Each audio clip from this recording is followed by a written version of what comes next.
Expiry जो होती है ना आशीष, वो नॉर्मली ऑप्शन सेलर्स के लिए होती है, ऑप्शन बायर्स के लिए नहीं होती है। मैं फिर समझा रहा हूँ लोगों को, लेकिन कभी कभी आपको मौके मिल जाते हैं। तो आज अगर इंट्राडे में कोई प्लंज या डिप मिल जाए आपको, तो वो एक स्ट्रैटेजी होगी फाइनेंशियल निफ्टी में। अगर आप 18,900 की कॉल या 19,000 की कॉल ट्रैक कर रहे हैं तो उसको आप थोड़ा सा ट्रैक कर सकते हैं।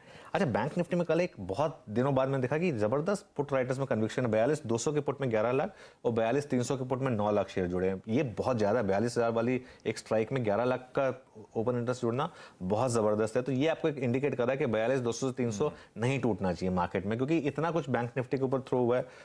42,500 के ऊपर ही बड़ा ब्रेकआउट मिलेगा, क्योंकि 42,500 पर आपका सबसे बड़ा जो 42,300 पर जो सबसे बड़ा ऑप्शन राइटर है, कॉल राइटर है, उसके प्रीमियम के हिसाब से अगर एडजस्ट करें तो 42,500 उसके ऊपर ही आपको बड़ा ब्रेकआउट मिलेगा। तो अगर आप ब्रेकआउट चेज कर रहे हैं तो आपको 42,500 तक का वेट करना पड़ेगा। फिर बढ़िया। 42,200 कल टेस्ट करा, नहीं तोड़ा, वही लेवल्स कल मेंशन थे, उसकी सैंक्टिटी प्रोटेक्ट होती हुई नजर आई। वो important levels on the way down जो वॉच आउट करने हैं। ऊपर की तरफ 42,500 एक बार टूटता है तो शायद बढ़िया कवरिंग के मूव्स आपको देखने को मिले। आज ट्यूसडे के दिन ध्यान रखें, निफ्टी फाइनेंशियल सर्विसेज इंडेक्स की एक्सपायरी की तैयारी, तो 18,900 और 19,000 के कॉल्स को क्लोजली वॉच आउट करिएगा। ये हो गई ग्लोबल मार्केट्स की चर्चा, ये हो गई आज का ट्रेड सेटअप। निफ्टी बैंक में बढ़िया सी स्ट्रैटेजी, बढ़िया सी रणनीति। कल थोड़ा सा जंप कर गया था, मैं मेटल्स की चर्चा करी थी हमने। लाइए भाई, बीएसई मेटल इंडेक्स कहाँ टिका, 1% के आसपास दबाव, वो भी तब जब सारी अच्छी खबरें वीकेंड पे सब चर्चा कर रहे थे कि सरकार ने वो एक्सपोर्ट ड्यूटी वाला स्टेप वापस ले लिया है, अच्छा पॉजिटिव है।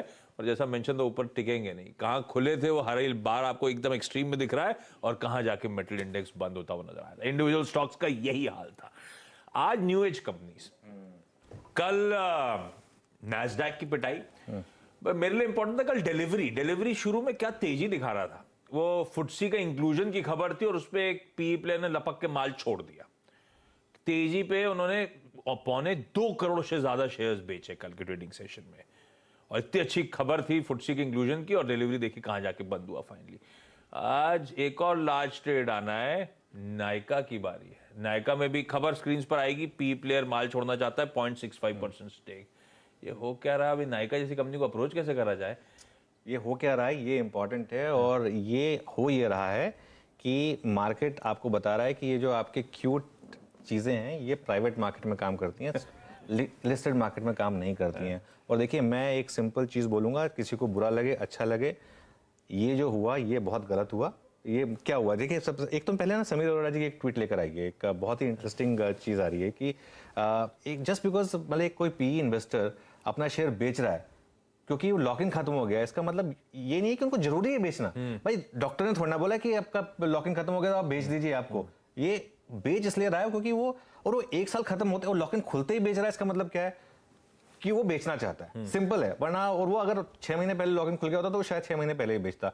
लॉक इन खुलते ही कोई बेच रहा है, इसका मतलब है उनका व्यू है कि बस अब इस मार्केट में, अब इस स्टॉक में हमको नहीं रहना है। ये एक सिंपल है। एक पहली एग्जिट हो चुकी है और एक आज एग्जिट हो रही है नायका में। अब मैं आता हूं उस पॉइंट पर जो मैं उस दिन भी रेज किया था। बहुत लोगों ने कहा था कि मास्टर स्ट्रोक था। मास्टर स्ट्रोक नहीं था, ये बहुत गंदा स्ट्रोक